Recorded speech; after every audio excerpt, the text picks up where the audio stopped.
சாந்தி. அவ்யக்த முரளி 20-1-1981. முரளியின் சாரம்: மனம் புத்தி சமஸ்காரத்தின் அதிகாரிதான் வரதானமூர்த்தி. இன்று வரமளிக்கும் வள்ளல் மற்றும் உருவாக்குபவர் தந்தை தன்னுடைய மகாதானி மற்றும் வரதானி குழந்தைகளை பார்த்து கொண்டிருக்கிறார்கள். தற்சமயம் மகாதானியின் பங்கை அனைவரும் தங்களின் சக்திக்கேற்றபடி செய்து கொண்டிருக்கிறார்கள். ஆனால் இப்பொழுது இறுதி நேரம் அருகில் வந்து கொண்டிருக்கும் வேளையில் விசேஷமாக வரதானி ரூபத்தின் பங்கை நடைமுறையில் செய்ய வேண்டியதாக இருக்கும்.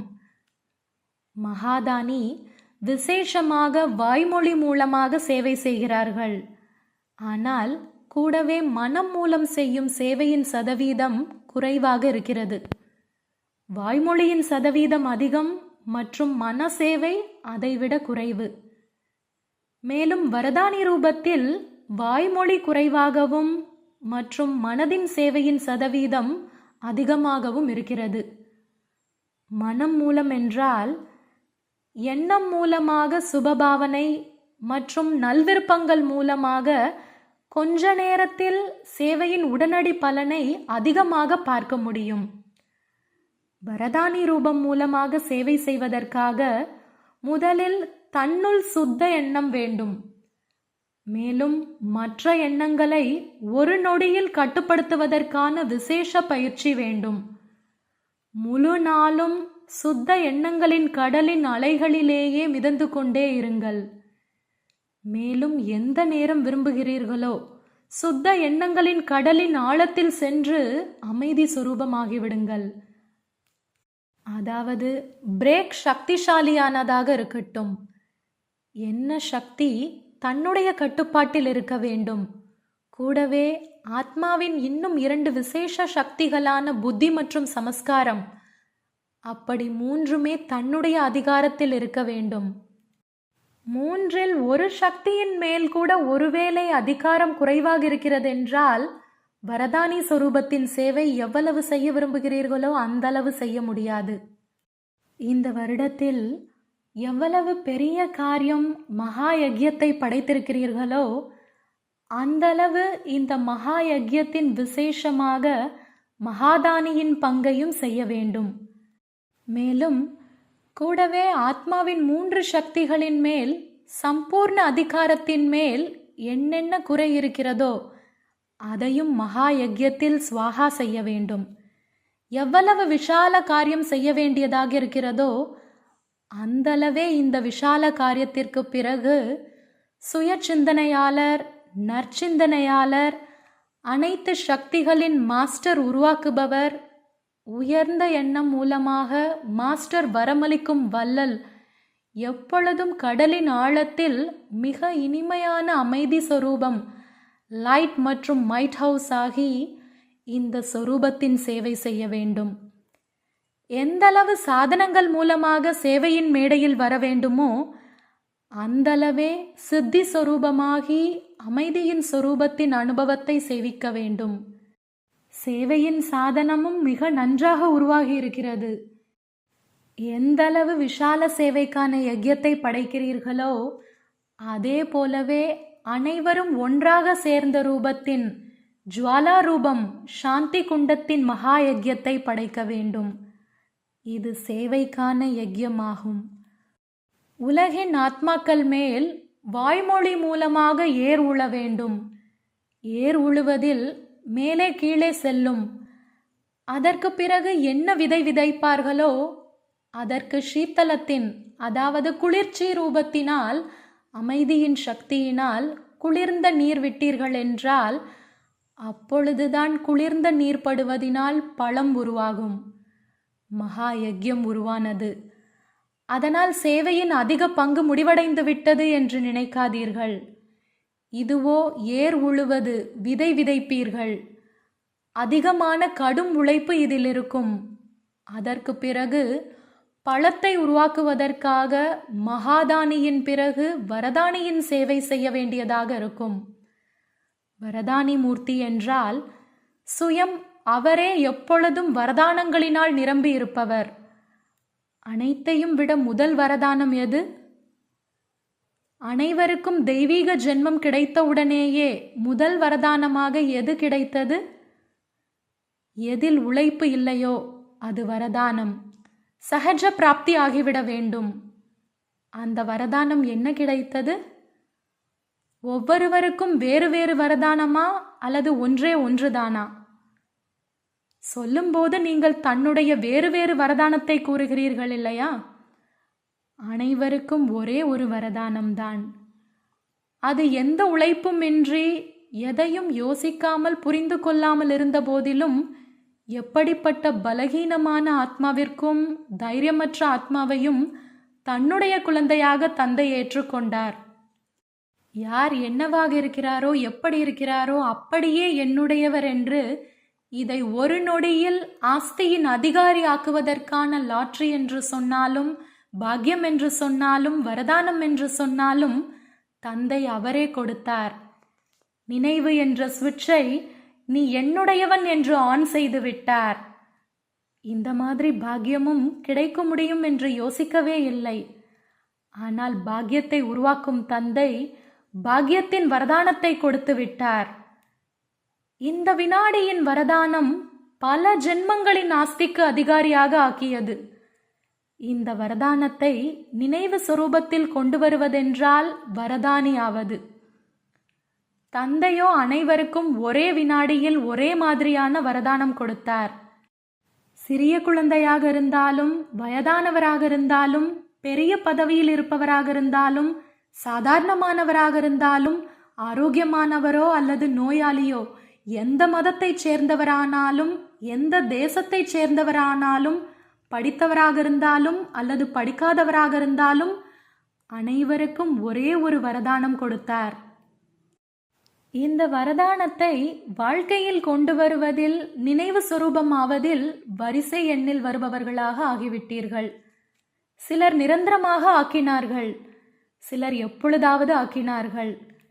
இந்த வித்தியாசத்தின் காரணமாக 2 மாலைகள் உருவாகிவிட்டன. யார் எப்பொழுதும் வரதானத்தின் நினைவு சொரூபமாக இருந்தார்களோ அவர்களின் மாலையும் எப்பொழுதும் ஜெபிக்கப்படுகிறது. மேலும் யார் வரதானத்தை சில நேரம் வாழ்க்கையில் கொண்டு வந்தார் மற்றும் சில நேரம் நினைவு சொரூபத்தில் கொண்டு வந்தாரோ அவர்களின் மாலையும் சில நேரம் ஜெபிக்கப்படுகிறது. அவர் வரதானி சொரூபம் என்றால் இந்த முதல் வரதானத்தின் நினைவு சொரூபமாக எப்பொழுதும் இருந்தார். யார் அவரே நிரந்தரமாக தந்தையின் குழந்தையாக ஆகியிருப்பவராக இருப்பாரோ அவர்தான் மற்றவர்களையும் தந்தையின் நிரந்தர குழந்தையாக ஆக்க முடியும். இவர் வரதானத்தை பெறுவது ஒரு கடினத்தையும் அனுபவம் செய்யவில்லை. இதுவோ தந்தை அவரே தன்னுடையவராக்கினார்.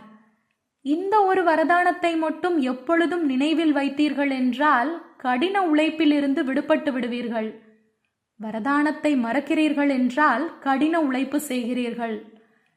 இப்பொழுது வரதானி மூர்த்தி மூலமாக எண்ணத்தின் சக்தியின் சேவை செய்யுங்கள். இந்த வருடம் தன்னுடைய சக்திகள் மூலமாக, தன்னுடைய குணங்கள் மூலமாக பலமற்ற ஆத்மாக்களை தந்தையின் அருகில் கொண்டு வாருங்கள். தற்சமயம் பெரும்பான்மையான ஆத்மாக்களில் ஆத்மீக சக்தி என்ன செய்ய முடியுமோ அதை வேறு யாரும் செய்ய முடியாது என்ற நல்லாசை உருவாகி கொண்டிருக்கிறது. ஆனால் ஆன்மீகத்தில் செல்வதற்காக தன்னை தைரியமற்றவராக நினைக்கிறார்கள். அப்படி விருப்பம் என்ற ஒரு கால் இப்பொழுது வெளிப்படையாக தென்படுகிறது. ஆனால் அவர்களுக்கு தன்னுடைய சக்தி மூலமாக தைரியம் என்ற இன்னொரு காலை கொடுங்கள். அப்பொழுது தந்தையின் அருகில் வர முடியும். இப்பொழுதோ அருகில் வருவதற்கே தைரியமற்றவர்களாக இருக்கிறார்கள். முதலிலோ தன்னுடைய வரதானங்களினால் தைரியத்தை கொண்டு வாருங்கள். நீங்களும் ஆக முடியும் என்று அவர்களை உற்சாகத்தில் கொண்டு வாருங்கள். அப்பொழுதுதான் பலமற்ற ஆத்மாக்கள் உங்களுடைய சகயோகம் மூலம் ஆஸ்தியின் அதிகாரியாக முடியும். நொண்டிகளை நடக்க வைக்க வேண்டும். அப்பொழுது வரதானி மூர்த்திகள் உங்களுக்கு அடிக்கடி நன்றி கூறுவார்கள். சிலர் பக்தர்கள் ஆவார்கள், சிலர் பிரஜை ஆவார்கள். மேலும் சிலர் கடைசியில் வந்தவர் வேகமாக செல்பவராகவும் இருப்பார். அப்படி இந்த வருடம் என்ன செய்ய வேண்டும் என்று புரிந்ததா? எப்படி மகா யஜ்யத்தின் சேவையை நாலாபுறங்களிலும் வெகு விமர்சையாக செய்தீர்கள், அதே போல இந்த யஜ்யத்தின் காரியத்தின் கூடவே சாந்தி குண்டத்தின் வாயு மண்டலம் மற்றும் வைப்ரேஷன் அதன் சிறப்பையும் நாலாபுறங்களிலும் பரப்புங்கள். எப்படி மகா யஜ்யத்தின் புது படங்களை தயாரித்தீர்கள், பந்தல்கள் உருவாக்கினீர்கள், சொற்பொழிவு தயாரித்து கொண்டிருக்கிறீர்கள், மேடை தயாரித்து கொண்டிருக்கிறீர்கள், அதேபோல் நாலாபுறங்களிலும் உள்ள ஒவ்வொரு பிராமணனும் தந்தைக்கு சமமான சைத்தன்ய ரூபம் ஆகிவிட வேண்டும். லைட் மற்றும் மைட் ஹவுஸின் பந்தல் ஆகிவிட வேண்டும். எண்ண சக்தியின் அமைதியின் சொற்பொழிவை தயார் செய்ய வேண்டும். மேலும் கர்மாத்தீத் நிலையில் வரதானி மூர்த்தியின் பங்கை செய்ய வேண்டும். அப்பொழுதுதான் சம்பூர்ண நிலையும் அருகில் வரும்.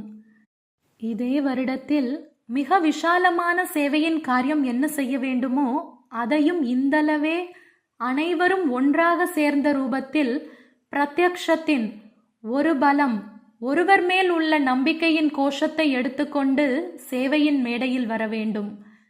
அனைத்து பிராமணர்களின் விரல்கள் மூலமாக காரியத்தை நிறைவேற்ற வேண்டும். அதே போலவே இந்த வருடத்திலேயே அனைவரின் ஒரு எண்ணம் மூலமாக வரதான ரூபத்தின் விஷால காரியத்தை அந்த மாதிரியே நடைமுறையில் கொண்டு வர வேண்டும். இப்பொழுது என்ன செய்ய வேண்டும் என்று புரிந்ததா? அந்த மாதிரி சப்தத்தில் வந்த போதிலும் சப்தத்தை விட்டு விலகிய நிலையில் நிலைத்திருக்கக்கூடிய, தன்னுடைய தைரியம் மூலமாக மற்ற ஆத்மாக்களுக்கும் தைரியம் கொடுக்கக்கூடிய, தன்னுடைய நெருக்கத்தின் மூலமாக மற்றவர்களையும் நெருக்கத்தில் கொண்டு வரக்கூடிய, உடல் அங்கம் ஊனமுற்ற ஆத்மாக்களையும் ஓட்டப்பந்தயத்தில் ஈடுபடுத்தக்கூடிய அந்த மாதிரி வரதானி மற்றும் மகாதானி பாப்தாதாவின் நெருங்கிய ஆத்மாக்களுக்கு பாப்தாதாவின் அன்பு நினைவுகள் மற்றும் நமஸ்காரம். தாதிகளுடனான சந்திப்பு. நேரம் அருகில் வந்து கொண்டிருக்கிறதா அல்லது நீங்கள் நேரத்தின் அருகில் வந்து கொண்டிருக்கிறீர்களா? உங்களை கொண்டு வந்து கொண்டிருக்கிறீர்களா அல்லது நேரம் உங்களை இழுக்கிறதா? நாடகம் உங்களை நடத்தி வைக்கிறதா அல்லது நீங்கள் நாடகத்தை நடத்தி வைக்கிறீர்களா? தலைவன் நீங்களா அல்லது நாடகமா? படைப்பவர் நாடகமா அல்லது நீங்களா? இப்பொழுது என்ன டிராமாவில் இருக்குமோ அதுதான் நடக்கும் என்று பல தடவை முரளியில் வருகிறது. ஆனால் இன்னும் வரும் நாட்களில் நாடகத்தில் என்ன நடக்க வேண்டுமோ அது அந்த அளவு தெளிவாக புத்தியில் உணரப்படும். பிறகு என்ன நடக்க வேண்டுமோ அதுதான் நடக்கும் என்று அந்த மாதிரி சொல்ல மாட்டீர்கள். அதிகாரத்துடன் இதுதான் டிராமாவில் நடக்கும் என்று கூறுவீர்கள். மேலும் அதுவே நடக்கும்.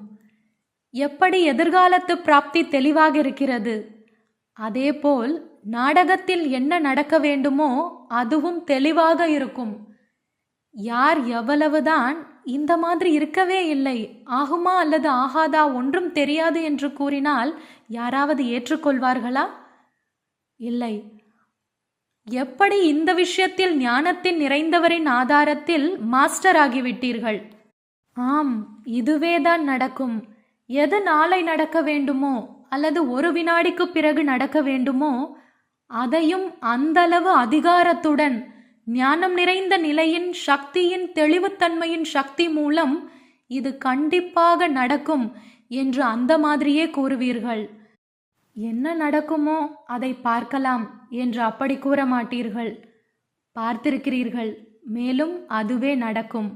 அந்தளவு அதிகாரம் உள்ளவராக ஆகிக்கொண்டே இருப்பீர்கள். இதுவும் ஒரு அதிகாரம்தான் இல்லையா?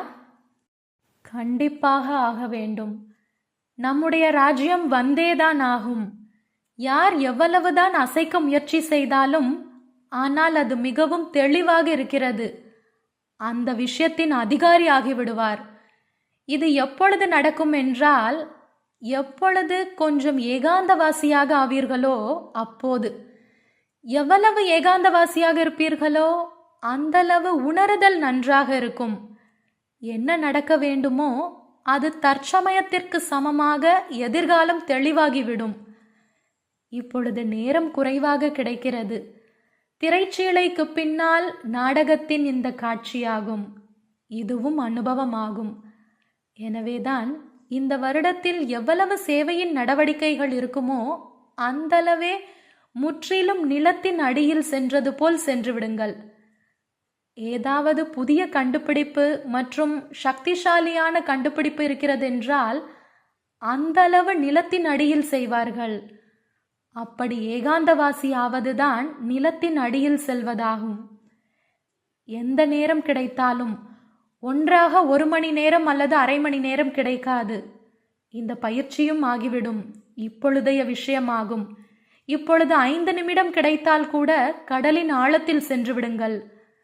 வருபவர்கள் கூட இவர் எங்கோ வேறு இடத்தில் இருக்கிறார் என்று புரிந்து கொள்வார்கள். இவர் இங்கே இல்லை. அவர்களுடைய எண்ணமும் முற்றிலும் நிறுத்தப்பட்டுவிடும். வார்த்தையில் வர விரும்பினால் கூட வர முடியாது. அமைதி மூலமாக அந்த அளவு தெளிவான பதில் கிடைக்கும். அது வார்த்தை மூலமாக கூட குறைந்த தெளிவாகத்தான் இருக்கும்.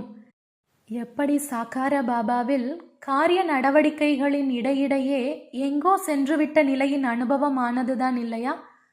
கேட்டுக்கொண்டும் கூறிக்கொண்டும் டைரக்ஷன் கொடுத்து கொண்டும் நிலத்தின் அடியில் சென்று விடுவார். அப்படி இப்பொழுது இந்த பயிற்சியின் தேவை இருக்கிறது. இவர் எங்கோ காணாமல் போயிருக்கிறார் என்று பார்ப்பவர்களுக்கு தென்பட வேண்டும். இவர் இந்த உலகத்தில் இல்லை. இந்த ஃபரிஷ்தா இந்த உடலின் உலகத்தில் மற்றும் உடலின் உணர்விலிருந்து விலகி சென்று விட்டார். இதைத்தான் அனைவரும் சாட்சாத்காரம் என்று கூறுவார்கள். யார் எதிரில் வந்தாலும் அவர் இதே நிலையில் சாட்சாத்காரத்தின் அனுபவம் செய்வார். எப்படி தொடக்கத்தில் சாட்சாத்காரத்தின் அலை இருந்ததில்லையா? அதன் மூலமாக தான் நாலாபுறமும் செய்தி பரவியது. மந்திரம் மற்றும் வேறு எதுவோ என்று புரிந்து கொண்டால் கூட செய்தியோ இதன் மூலம்தான் பரவியது. அதேபோல் எப்பொழுது அனுபவத்தின் சமமாக சாட்சாத்காரம் ஏற்படுமோ அப்பொழுது பிரத்யக்ஷம் ஏற்படும். பெயர் நாலாபுறங்களிலும் பரவும் சாட்சாத்காரமாகும். பிரத்யக்ஷ பலன் அனுபவமாகும். இந்த பிரத்யக்ஷ பலனின் சீசனில் பிரத்யக்ஷதா ஆகும். இதைத்தான் வரதானி ரூபம் என்று சொல்வது. யார் வந்தாலும் அவர் அனுபவம் செய்து செல்லட்டும். பேசிக்கொண்டிருக்கும் போதே அவரும் மறைந்து விடுவார். மற்றவர்களையும் மறையச் செய்து விடுவார். இதுவும் நடக்கும். வார்த்தைகள் மூலமாக காரியங்களை செய்வித்து பார்த்து கொண்டிருக்கிறீர்கள். ஆனால் இந்த அனுபவம் செய்வது மற்றும் செய்விப்பதின் நிலை ஒரு நொடியில் பிரச்சனைகளுக்கு தீர்வு ஏற்படுத்தும். குறைந்த நேரம் வெற்றி அதிகமாக இருக்கும். இன்றைய நாட்களில் யாருக்காவது ஏதாவது விஷயத்தை வார்த்தைகள் மூலம் கூறினீர்கள் என்றால் என்ன கூறுவார்கள்? ஆம், இவை அனைத்தும் தெரியும். ஞானம் நிறைந்தவர்களாக ஆகிவிட்டார்கள். இதையோ நாங்கள் தெரிந்திருக்கிறோம் என்று ஒரு நொடியில் கூறுவார்கள். இதைத்தான் கேட்பீர்கள். இந்த தவறுக்கு என்ன அறிவுரை கிடைக்கும் என்பதையும் அனைவரும் புரிந்து கொண்டார்கள். அப்படி இப்பொழுது புதிய வழிமுறை வேண்டும். அது இதுதான். அனுபவத்தின் குறைவு, ஞான விஷயங்களின் குறைவு இல்லை. ஒரு வினாடியாவது யாருக்காவது சக்தி ரூபத்தின் சாந்தி ரூபத்தின் அனுபவத்தை செய்துவிட்டீர்கள் என்றால் அவர்கள் அமைதியாகி விடுவார்கள். நல்லது. ஓம் சாந்தி. வரதானம். விஷால புத்தி மூலமாக குழுவின் சக்தியை அதிகரிக்கக்கூடிய வெற்றி சொரூபமாகுக. குழுவின் சக்தியை அதிகரிக்க வேண்டும். இது பிராமணனின் வாழ்க்கையின் முதல் உயர்ந்த காரியமாகும். இதற்காக எந்த ஒரு விஷயத்தையும் பெரும்பான்மையானோர் சரிபார்க்கிறார்கள் என்றால், எங்கு பெரும்பான்மையினரோ அங்கு நான். இதுதான் குழுவின் சக்தியை அதிகரிப்பது. இந்த விஷயத்தில் என்னுடைய கருத்து மிக நல்லதாக இருந்தது என்று பெருமை கொள்ளக்கூடாது. எவ்வளவுதான் நல்லதாக இருந்தாலும், ஆனால் குழு உடைகிறதென்றால் அந்த நல்லதும் சாதாரணமாகிவிடும். அந்த நேரம் தன்னுடைய கருத்தை தியாகம் செய்ய வேண்டியதாக இருந்தாலும் தியாகம் செய்வதில்தான் பாக்கியம். இதன் மூலம்தான் வெற்றி சுரூபமாவீர்கள். நெருங்கிய சம்பந்தத்தில் வருவீர்கள். ஸ்லோகன். அனைத்து வெற்றிகளையும் அடைவதற்காக மனதின் ஒருநிலைப்பாட்டை அதிகரியுங்கள். ओम शांति। तुम बच्चों को तो सर्विस करनी है, जो बाबा कहते हैं सबको ये बताओ कि देखो तुम्हारा एम एंड ऑब्जेक्ट ये है, एक गीता है बगैर, ये राजयोग है ना बच्चे। कैसे है राजयोग? बिल्कुल सहज है कि बाप को याद करो तो ये वैसा मिलेगा तुमको। ओम शांति।